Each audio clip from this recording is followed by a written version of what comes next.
Now अब सवाल एक और है कि how to reach stage 3।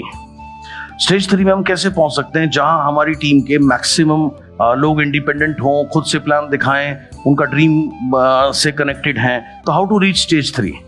Stage 3 में पहुंचने का सिंपल सा नियम है, connect yourself with events and then your team.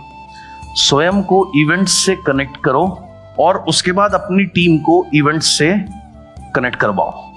ये जो बिजनेस है, बहुत से लोगों को ये पता ही नहीं है, ये बिजनेस प्रोडक्ट यूज करने का और शेयर करने का है, इवेंट बेचने का बिजनेस है, इवेंट सेल करने का बिजनेस है। जो इवेंट सेल कर सकता है, जो इवेंट सेल करता है, वो स्टेज 3 पे ऑटोमेटिकली पहुंचेगा ही पहुंचेगा। So connect yourself with event and then your team. अब इवेंट्स में भी 3 स्टेज है।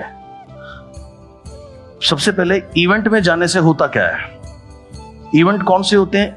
बहुत प्रकार के इवेंट होते हैं। जैसे एक दिन का कंपनी का ट्रेनिंग है, वेस्टीज इनिशिएटिव प्रोग्राम, जिसमें 3 मॉड्यूल मिलते हैं कि वेस्टीज को एज अ कैरियर आप क्यों चुने, 7 गलतियां जो लोग करते हैं, उसके बाद प्रैक्टिकल काम कैसे करना है, हाउ टू वर्क, सो वो VIP है उसके लिए। उसके बाद हेल्थ ट्रेनिंग्स हैं, हेल्थ वर्कशॉप्स हैं, हेल्थ सिम्बियोसिस है, जिसमें प्रोडक्ट की डिटेल्स आपको बताई जाती हैं, राइट।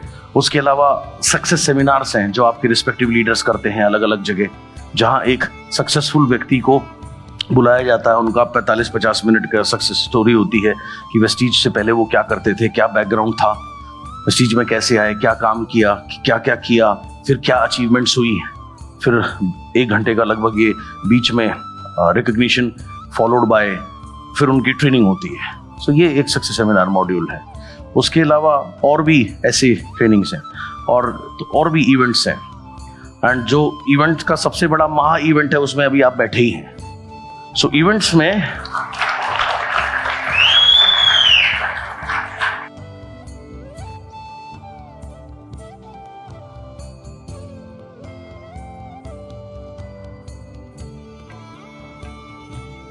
जिस क्षण इंसान अपने को कमिट करता है कि मैं कमिटेड हूं रिच बनने के लिए, मैं कमिटेड हूं अपनी प्रैक्टिस को जारी रखने के लिए, मैंने यहां से जो भी मैं सीख के जाऊंगा, मैं कमिटेड हूं उसको हर रोज नित दिन उसकी प्रैक्टिस करूंगा, नित दिन अपने नोट्स पढ़ूंगा और उसके साथ फील्ड में जाके काम करूंगा। तो जिस क्षण इंसान अपने से कमिटमेंट करता है, then providence moves too. Providence move मतलब तब पहाड़ भी मूव होते हैं, यानी कि बड़े से बड़ा कार्य भी होता है।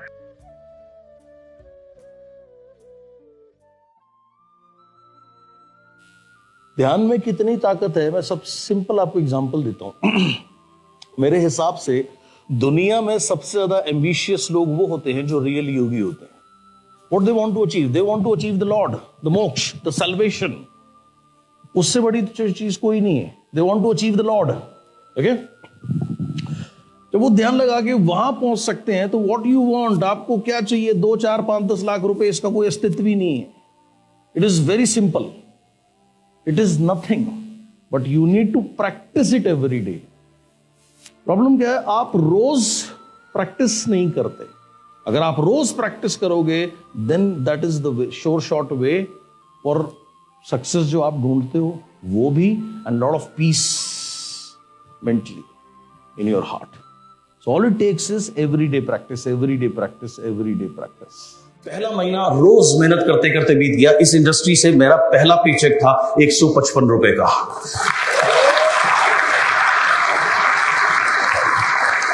उसके बाद मेरा दूसरे महीने का पेचेक आया 139 रुपए का। और जब इस तरीके के चेक आते हैं आपके, तो जो आपके खास दोस्त होते हैं वो आपको इतनी कमाल की बातें बोलते हैं जो बात मैं यहां पर आपको बोल भी नहीं सकता मंच से, राइट। इस तरीके की हौसला अफजाई आपकी करते हैं कि तू तो कहता है इस बिजनेस में बड़े पैसे कमाएंगे, ये कौन से पैसे हैं। मैंने कहा यार पता नहीं, ऐसे ही सिखाया है। लेकिन मैं बहुत फॉर्चुनेट था। और इसके साथ साथ उस समय चैलेंज क्या था कि जो उस कंपनी की बिजनेस अपॉर्चुनिटी मीटिंग, जैसे हम CNT बोलते हैं, वो हुआ करती थी शाम को 7 बजे। तो खत्म होते होते 8, साढ़े 8 बज जाते थे। क्लोजिंग वगैरह करते हुए 9 ऑफिस में बज गए, घर पहुंचते पहुंचते 10, साढ़े 10 बजते थे। मैं और मदर इकट्ठे होते थे। हमारे से पहले पहुंचने से पहले घर फादर पहुंच जाते थे। ऑब्वियसली उनको अच्छा नहीं लगता था कि वो दिन भर काम करके आए और घर में कोई ना मिले, तो अक्सर उनका मूड खराब रहता था, वो इस बिजनेस को लाइक नहीं करते थे, कुछ ना कुछ बोलते थे। तो मैं उस समय मदर को एक ही बात बोलता था कि ये जो भी बोले आप 10-15 मिनट आप जवाब मत देना। अगर आप 10-15 मिनट जवाब नहीं दोगे तो सब शांत हो जाएगा, रात बढ़िया कटेगी। नहीं तो अगर आप रिएक्ट कर गई,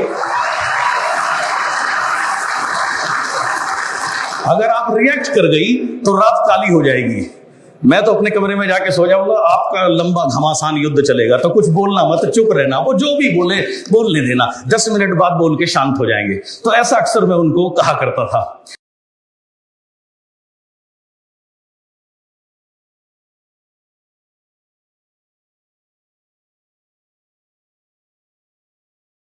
बहुत से लोग हैं अनफॉर्चुनेटली जिन्होंने बहुत कुछ देखने के बाद, बहुत कुछ अचीव करने के बाद में they ended their life with suicide. Cafe coffee day के मालिक का क्लासिक एग्जांपल है, राइट? या ऐसे और भी बहुत लोग हुए हैं, उन्हें स्पिरिचुअली ग्रोथ ना होने की वजह से अंदर पीस नहीं मिला, जिसकी वजह से दे टुक अ ड्रास्टिक स्टेप। सो आपके अंदर का बिलीफ, बहुत से लोग क्या करते हैं हमारे बिजनेस में, स्टेज पे कुछ और होते हैं, अंदर कुछ और होते हैं। आप अंदर जो हैं, जैसे आप अकेले में हैं, आपके असली विचार जो अकेले में चलते हैं वो है आपकी रियलिटी। तो अगर कोई व्यक्ति आपको कहता है कि आप या तो स्पिरिचुअली सक्सेसफुल हो सकते हैं या मटेरियलिस्टिकली सक्सेस हो सकते हैं, दोनों चीजें एक साथ नहीं हो सकती। ये एक झूठ है जो बहुत सालों से हमारे कल्चर में हमें बताया गया है। ऐसा बिल्कुल भी जरूरी नहीं है और ऐसा है ही नहीं। आपको दोनों क्षेत्र में ग्रो करना है for a successful life and for a peaceful life. जब आप अपनी जिस भी स्थिति परिस्थिति में आप हैं, बिजनेस को लेके, लाइफ को लेकर के, जब आप दूसरे लोगों को दोष देते हैं, ब्लेम देते हैं, गॉड को, किस्मत को, किसी भी चीज को, किसी अन्य व्यक्ति को, किसी हादसे को, किसी सरकमस्टांस को, परिस्थिति, किसी भी चीज को, अपनी करंट सिचुएशन के लिए, तो आप अपने सबकॉन्शियस माइंड से क्या कम्युनिकेट कर रहे हैं कि आपकी कोई गलती नहीं है, गलती किसकी है? गलती दूसरे व्यक्ति की है, गलती इस सरकमस्टांस की है, गलती इसकी वजह से ऐसा हुआ, उसकी वजह से ऐसा हुआ। जब हम ऐसा करते हैं, हम अपने सबकॉन्शियस माइंड को कम्युनिकेट करते हैं कि आपको कुछ भी करने की जरूरत नहीं है, गलती आपकी नहीं है, गलती दूसरे व्यक्ति की है। यह है नॉन वर्बल कम्युनिकेशन। लेकिन जब आप किसी और को ब्लेम नहीं करते, आप खुद को ब्लेम करते हैं कि जो भी हो रहा है मेरी वजह से हो रहा है, मैं ही जिम्मेदार हूं, मुझे ही रास्ता ढूंढना है, मुझे ही इसका कोई सॉल्यूशन ढूंढना है, तो आप अपने ब्रेन को क्या कम्युनिकेट कर रहे हैं? सबकॉन्शियस माइंड को नॉन वर्बल कम्युनिकेशन जाती है कि आपको ही रास्ता ढूंढना, और फिर वो रास्ता ढूंढने में लगता है। तो जब तक आप विक्टिम का रोल प्ले करते रहोगे, सहानुभूति ढूंढते रहोगे, तो आप कभी सक्सेसफुल नहीं हो सकते, क्योंकि कोई भी सफल व्यक्ति विक्टिम नहीं हो सकता या उससे सहानुभूति नहीं करते।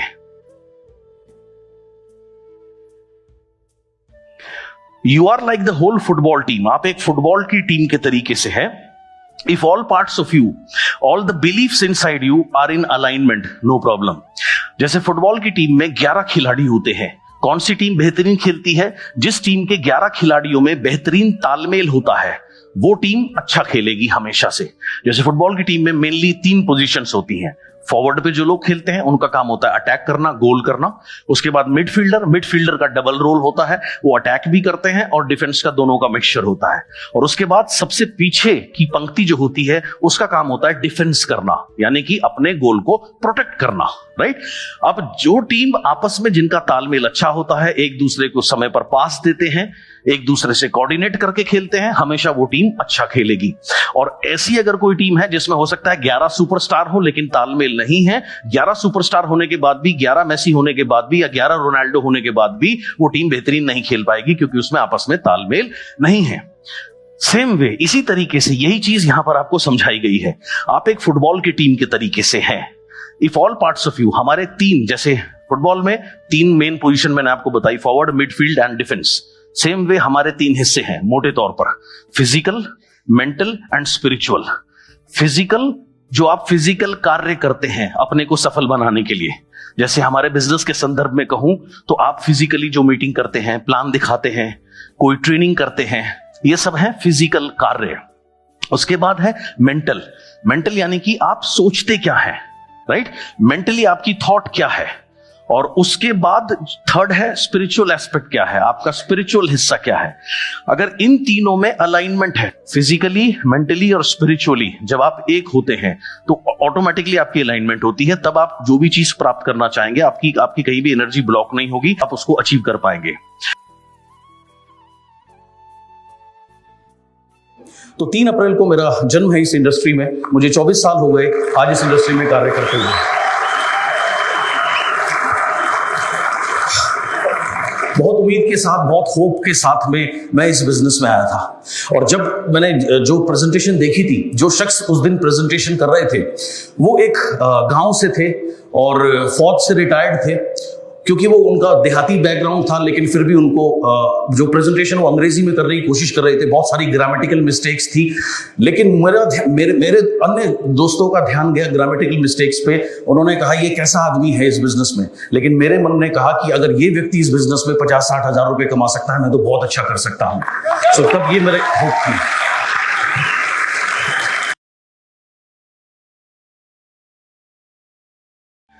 अब अगला सवाल है कि बड़ा नेटवर्क कैसे बनाएं। तो इस सवाल का जो जवाब है ना, वो भी एक सवाल है। अंडरस्टैंड? बड़ा नेटवर्क कैसे बनाएं, ये एक सवाल है। इस सवाल का जो जवाब है वो अपने आप में ही एक सवाल है। समझाता हूं।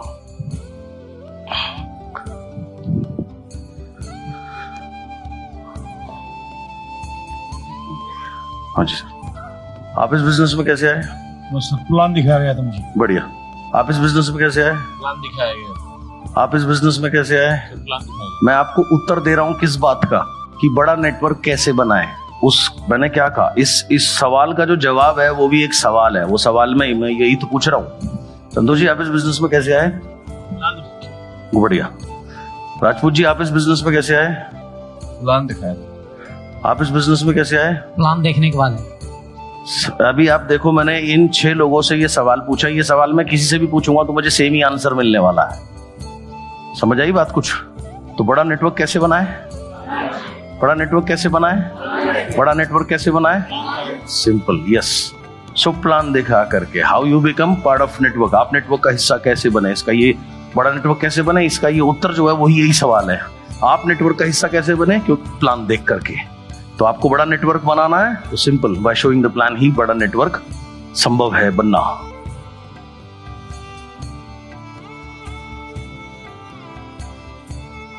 What you embrace in your inner world creates what you experience in your outer reality. आप जिस भी चीज को अपने इनर वर्ल्ड में एम्ब्रेस करते हैं, एम्ब्रेस का मतलब होता है गले लगाना, आलिंगन करना। तो जिस भी चीज को आप अपने इनर वर्ल्ड में गले लगाएंगे, वही आउटर वर्ल्ड में उसे आप एक्सपीरियंस करते हैं ना। ज्यादातर लोगों की प्रॉब्लम क्या है, उन्होंने किस चीज को एम्ब्रेस कर रखा है? उन्होंने कर रखा है अपनी कमियों को, राइट? अपनी कमियों को। मेरे पास पैसे नहीं है, मैं लोगों को नहीं जानता, मुझे इंग्लिश नहीं आती, मैं छोटी जगह से हूं, मुझे कोई हेल्प नहीं करता, मुझे कोई सपोर्ट नहीं करता, मैं अकेला हूं, मेरा अपलाइन ऐसे, मेरा ऑनलाइन ऐसे। तो इन चीजों को आपने गले लगा रखा। तो जब तक इन चीजों को गले लगा रखा, यही आपके आउटर रियलिटी है। सो इनर वर्ल्ड में आपने गले लगाना है अपनी सफलता को, अपनी सक्सेस को, what you want to become, उसको। तो जब आप उसको गले लगाएंगे तो आउटर वर्ल्ड में ऑटोमेटिकली वो आपकी रियलिटी बनेगी। पहला महीना रोज मेहनत करते करते बीत गया। इस इंडस्ट्री से मेरा पहला पेचेक था 155 रुपए का।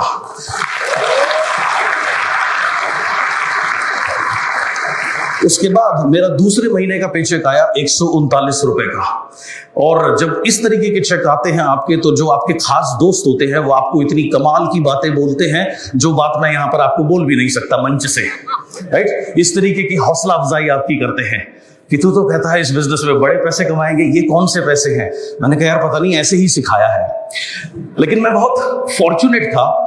और इसके साथ साथ उस समय चैलेंज क्या था कि जो उस कंपनी की बिजनेस अपॉर्चुनिटी मीटिंग, जैसे हम CNT बोलते हैं, वो हुआ करती थी शाम को 7 बजे।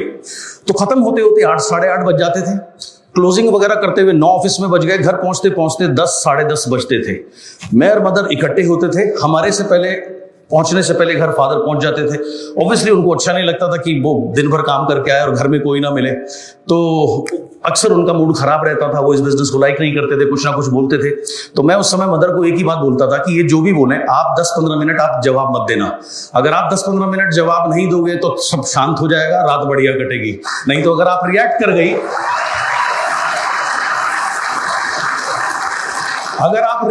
गई, तो रात काली हो जाएगी। मैं तो अपने कमरे में जाके सो जाऊंगा, आपका लंबा घमासान युद्ध चलेगा। तो कुछ बोलना मत, चुप रहना, वो जो भी बोले बोलने देना, 10 मिनट बाद बोल के शांत हो जाएंगे। तो ऐसा अक्सर मैं उनको कहा करता था।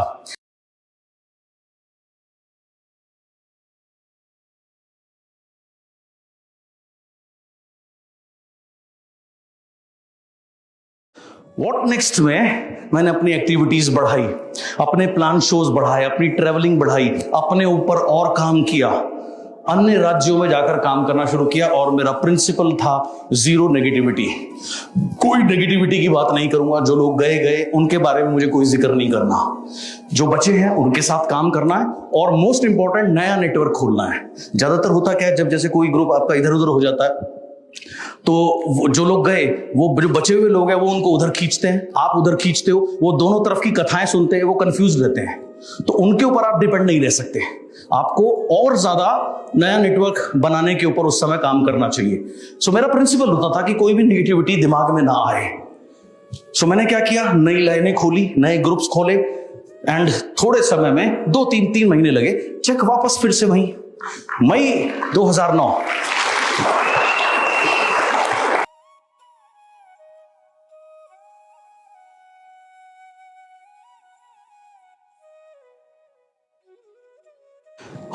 यहां पर मुझे लगा अब तो 3 लाख रुपए का चेक पहुंच गया, मर्सिडीज आ गई, लाइफ फिर सेट है। लेकिन लाइफ कभी सेट नहीं होती। थपेड़े, रोलर कोस्टर, लेकिन जब जब रोलर कोस्टर आए डट के खड़े हो जाओ, क्योंकि उसके बाद तरक्की होगी, राइट?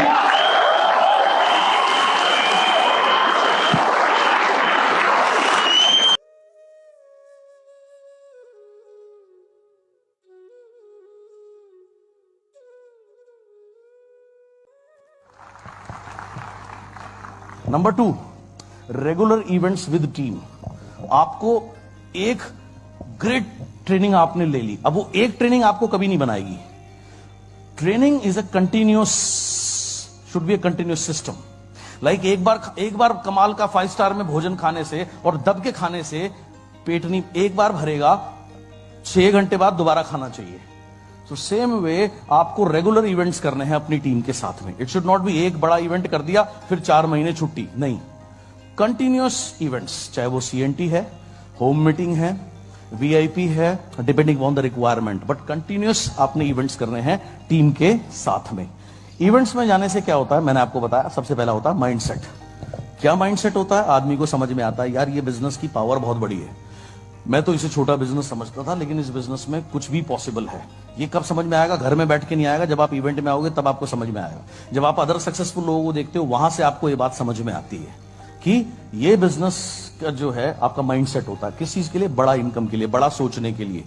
अभी जैसे तरुण ने कहा कि आपको अपनी सोच चेंज करनी है, वो सोच कहां से चेंज होती है? हम हमेशा हमारे एनवायरमेंट का प्रोडक्ट होते हैं।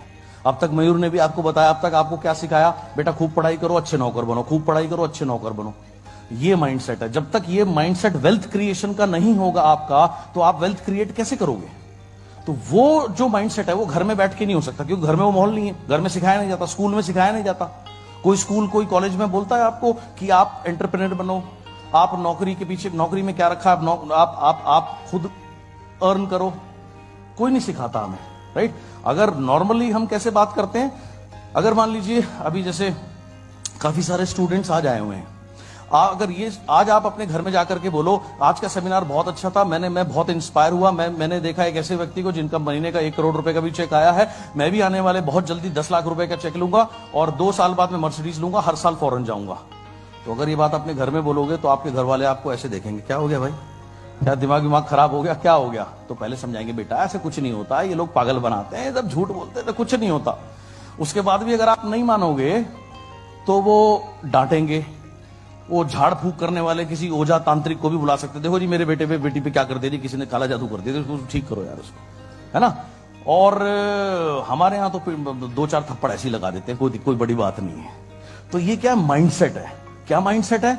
कि वेल्थ क्रिएट नहीं हो सकती, हम तो बेटा छोटे लोग हैं, ये क्या माइंडसेट है? हम छोटी जगह से आए, क्या है माइंडसेट है? हमें अंग्रेजी नहीं आती है, क्या माइंडसेट है? मोइन खान को देखो, साला अनपढ़ आदमी है, 5 लाख रुपए कमाता है महीने के। तो ये सब माइंडसेट ही तो है। माइंड घर में बैठ के सेट नहीं होता, माइंड इवेंट में आने से आपका माइंड सेट होता है। इसलिए रेगुलर इवेंट्स में आना है। और एक इवेंट में के बाद अगर सो जाओगे, अच्छा आप एक बार बताओ, आप अपना फोन रोज चार्ज करते हो? क्यों नहीं? एक बार चार्ज कर लिया, बैटरी 100% हो गई, फिर क्यों अगले दिन क्यों करते हो? क्योंकि बैटरी लो हो जाती है। तो तुम भी तो मोबाइल फोन की तरह हो, जब तुम बाहर जाते हो 10 नेगेटिविटी सुनते हो, तुम्हारी बैटरी भी तो लो हो जाती है।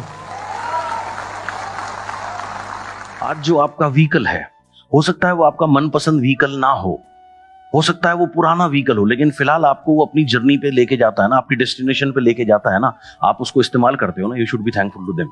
आप जिस भी घर में रहते हो सकता है वो आपका सपने का घर नहीं है, कोई बात नहीं, लेकिन फिलहाल तो उसने आपको आश्रय दे रखा है ना, you should be thankful to that house also, right. जिस बिस्तर पर आप सोते हैं, should be even thankful to it. So ऐसे अगर आप देखें तो अनगिनत चीजें हैं, लोग हैं, सर्कमस्टांसेस हैं, नॉन लिविंग थिंग्स हैं जो आपकी सेवा में दिन रात लगे हुए हैं। So we should be totally thankful to them. And इस तरीके से अगर आप अपने बचपन से लेकर आज तक की जर्नी को देखें, कितने लोगों ने आपके लिए कितना कुछ किया है, बेशक चाहे वो उनका काम ही क्यों ना हो, लेकिन काम किया ना, आपको तो कुछ दिया ही है, तो we should always be thankful to them. जब तक एक आदमी कमिटेड नहीं होता तब तक उसके अंदर हेजिटेशन बनी रहती है, डाउट बना रहता है, the chance to draw back, वापस लौटने का चांस रहता है, और हमेशा इनएफेक्टिवनेस रहती है। कब तक? जब तक एक व्यक्ति कमिटेड नहीं होता। कमिटमेंट का मतलब क्या है? आपने कमिटमेंट कर ली, आप रिच बनेंगे, आप सक्सेसफुल बनेंगे, तो इसका मतलब, इस कमिटमेंट का मतलब है इसके अलावा और कोई ऑप्शन नहीं है, इसके अलावा दूसरा ऑप्शन तो बिल्कुल भी नहीं है। It is very simple. अब अगला सवाल है कि बड़ा नेटवर्क कैसे बनाएं? तो इस सवाल का जो जवाब है ना, वो भी एक सवाल है। अंडरस्टैंड? बड़ा नेटवर्क कैसे बनाएं, ये एक सवाल है। इस सवाल का जो जवाब है वो अपने आप में ही एक सवाल है। समझाता हूं।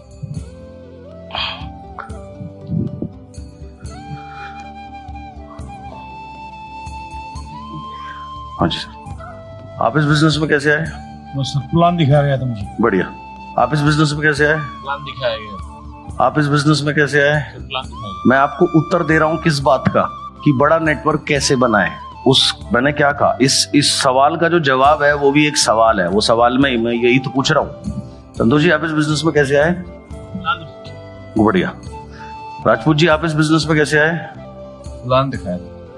आप इस बिजनेस में कैसे आए? प्लान देखने के बाद है। अभी आप देखो, मैंने इन 6 लोगों से ये सवाल पूछा, ये सवाल मैं किसी से भी पूछूंगा तो मुझे सेम ही आंसर मिलने वाला है। समझ आई बात कुछ? तो बड़ा नेटवर्क कैसे बनाए? बड़ा नेटवर्क कैसे बनाए? बड़ा नेटवर्क कैसे बनाए?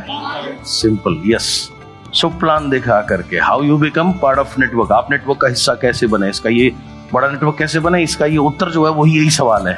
आप नेटवर्क का हिस्सा कैसे बने? क्योंकि प्लान देख करके। तो आपको बड़ा नेटवर्क बनाना है तो simple, by showing the plan ही बड़ा नेटवर्क संभव है बनना।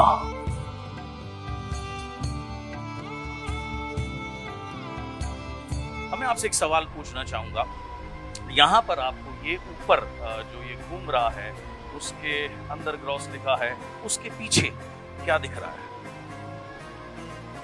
ग्लोब नहीं, ये है दुनिया। क्या है? दुनिया। ये बिजनेस आपको मौका देता है पूरी दुनिया का बादशाह बनने का, पूरी दुनिया पे छाने का।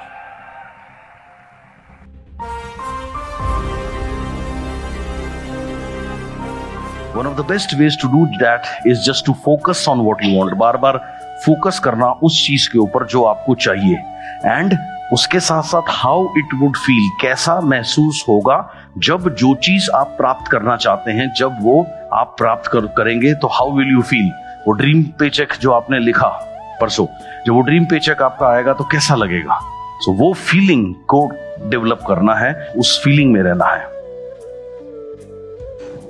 यहां पर मुझे लगा अब तो 3 लाख रुपए का चेक पहुंच गया, मर्सिडीज आ गई, लाइफ फिर सेट है। लेकिन लाइफ कभी सेट नहीं होती। थपेड़े, रोलर कोस्टर, लेकिन जब जब रोलर कोस्टर आए डट के खड़े हो जाओ, क्योंकि उसके बाद तरक्की होगी, राइट?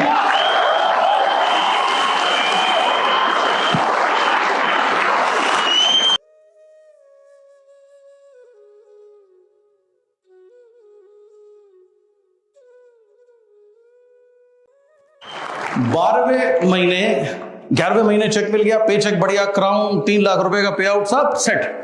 तभी हमारे एक लीडर ने अपनी कंपनी खोल ली और मेरे 3 नेटवर्क उसमें चले गए। मैं क्राउन से डायमंड आ गया और 3 लाख रुपए से मेरा चेक आ गया 1.5 लाख रुपए तक। लेकिन तब तक मैं इतनी सारे उतार चढ़ाव और इतनी सारी लड़ाइयां लड़ चुका था जीवन की, मुझे पता था ये टेम्पररी फेस है, कोई फर्क नहीं पड़ता। मैंने क्या किया, व्हाट नेक्स्ट? मेरा ये हमेशा लाइन यही रहती है, व्हाट नेक्स्ट। जो होना था हो गया, उसके ऊपर रो मत, रोने से कोई फायदा नहीं है। What next.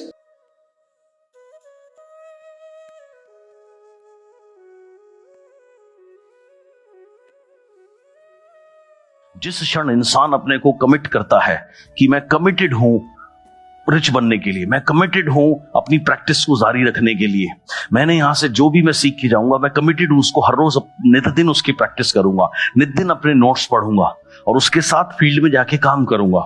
तो जिस क्षण इंसान अपने से कमिटमेंट करता है, then providence moves too, providence move मतलब तब पहाड़ भी मूव होते हैं, यानी कि बड़े से बड़ा कार्य भी होता है। उसके बाद में ये सिस्टम जब हमने डिजाइन किया था तो मेरा मकसद क्या था कि हम एक ऐसा सेमिनार करें, जैसे आप कभी मुंबई जाएं तो वहां की ट्रेन के बारे में मशहूर है, लोकल ट्रेन में इतनी भीड़ होती है कि आप सिर्फ खड़े हो जाओ तो भीड़ अपने आप आपको चढ़ा देती है, और जब उतरना हो सिर्फ दरवाजे तक पहुंचने की स्ट्रगल है, उतार भी अपने आप देगी। राइट, ये बड़ा क्लियर है।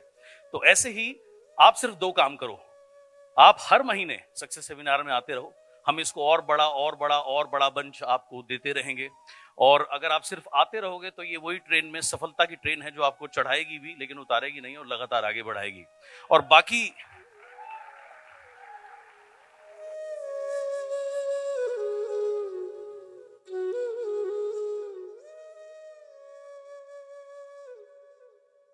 तो ये बिजनेस आपको मौका देता है आम इंसान से खास इंसान बनने का।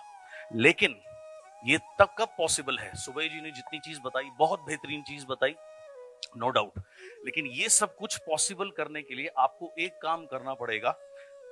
अपने दिमाग, हमारे दिमाग कभी भी शांत नहीं बैठता, ये हमेशा bug bug bug bug bug bug करता रहता है, कुछ ना कुछ इसके अंदर चलता रहता है। राइट, थॉट्स आते रहते हैं, ज्यादातर बेवजह के थॉट्स आते रहते हैं। आप देखिए जितने भी योगी लोग, महात्मा लोग होते हैं, ये तपस्या करते हैं, वर्षों तपस्या करते हैं ताकि इनको कोई थॉट ना आए। कोई थॉट नहीं आएगा तो आदमी अपने आप मजे में रहेगा, उसे ही एनलाइटमेंट कहते हैं, जब आदमी थॉटलेस हो जाए। गौतम बुद्ध ने 100 वर्ष तपस्या करी थॉटलेस होने के लिए। राइट, सो हर समय हमें थॉट्स आते रहते हैं। नाउ थॉट्स सबको आते हैं, थॉट्स कैसे आते हैं, कौन से आते हैं, वो डिसाइड करेगा आपकी लाइफ कैसी होगी। मैं कहता हूं दांत निकलने वाला सिंड्रोम। दांत निकलने वाला सिंड्रोम का क्या कॉन्सेप्ट है? बहुत सीधी सी बात है। जब एक बच्चा पैदा होता है उसके मुंह में दांत होते हैं? नहीं। तो उस समय वो बेचारा कुछ इसलिए खा नहीं सकता, दूध पे जिंदा रहता है, धीरे धीरे सेमी लिक्विड टाइप चीजें वो लेता है, धीरे धीरे उसके बाद में उसके दांत आते हैं। तब बच्चे के दांत निकलते हैं ना, बड़ी तकलीफ होती है, उसको बुखार आता है, पेट में दर्द होता है, ग्राइप वाटर देते हैं, राइट, बड़ी टेंशन होती है, बीमार होता है वो। लेकिन एक बार दांत निकल जाए तो उस दांत से वो बच्चा पूरे लाइफ रोटी खाता है।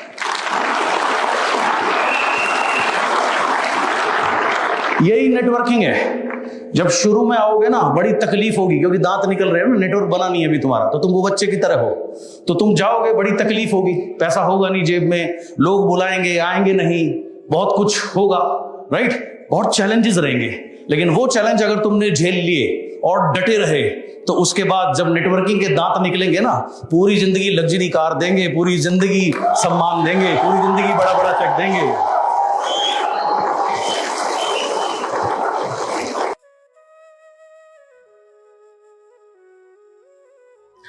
What you embrace in your inner world creates what you experience in your outer reality. आप जिस भी चीज को अपने इनर वर्ल्ड में एम्ब्रेस करते हैं, एम्ब्रेस का मतलब होता है गले लगाना, आलिंगन करना, तो जिस भी चीज को आप अपने इनर वर्ल्ड में गले लगाएंगे वही आउटर वर्ल्ड में उसे आप एक्सपीरियंस करते हैं ना। ज्यादातर लोगों की प्रॉब्लम क्या है? उन्होंने किस चीज को एम्ब्रेस कर रखा है? उन्होंने कर रखा है अपनी कमियों को, राइट, अपनी कमियों को। मेरे पास पैसे नहीं है, मैं लोगों को नहीं जानता, मुझे इंग्लिश नहीं आती, मैं छोटी जगह से हूं, मुझे कोई हेल्प नहीं करता, मुझे कोई सपोर्ट नहीं करता, मैं अकेला हूं, मेरा अपलाइन ऐसे, मेरा डाउनलाइन ऐसे। तो इन चीजों को आपने गले लगा रखा। तो जब तक इन चीजों को गले लगा रखा, यही आपके आउटर रियलिटी है। सो इनर वर्ल्ड में आपने गले लगाना है अपनी सफलता को, अपनी सक्सेस को, what you want to become, उसको। तो जब आप उसको गले लगाएंगे तो आउटर वर्ल्ड में ऑटोमेटिकली वो आपकी रियलिटी बनेगी। शुरू में आपको इसके ऊपर बहुत मेहनत करनी पड़ेगी, लगातार एक ही चीज को वॉच करना, यहाँ क्या टेप चल रही है, हमेशा अपने आप से सवाल पूछते रहना, यहाँ क्या टेप चल रही है, यहाँ क्या टेप चल रही है। यहाँ जिस दिन टेप सही चलने लगी, ऑटोमेटिकली लाइफ सही होने लगेगी। बहुत सिंपल सी चीज है। सो इस टेप के ऊपर बहुत मेहनत करना, लगातार यहाँ सही टेप चलाना, लगातार सही इंस्ट्रक्शन अपने आप को देना, एंड आप ऑटोमेटिकली सक्सेसफुल हो जाओगे। आप कभी बोल सकते हैं बेचारे अमिताभ बच्चन जी, आप बोल सकते हैं? नहीं बोल सकते, क्योंकि ऑब्वियसली वो बेचारे नहीं हैं, राइट? आप कभी बोल सकते हैं बेचारे विराट कोहली या बेचारे एमएस धोनी, बेचारे मेसी? आप नहीं बोल सकते। क्यों? क्योंकि वो बेचारे नहीं हैं। बेचारा कौन व्यक्ति होता है? जो पीड़ित है, और सफल पीड़ित नहीं हो सकता। अंडरस्टैंड? सो या तो आप सहानुभूति ढूंढ सकते हैं, या आप सफल होना चुन सकते हैं। तो क्या चुनना है? क्या चुनना है? क्या चुनना है? क्या चुनना है? तो सफल अगर आप चुनते हैं तो ऑटोमेटिकली सबसे पहले आपको सहानुभूति छोड़नी पड़ेगी, राइट? सेल्फ पिटी छोड़नी पड़ेगी।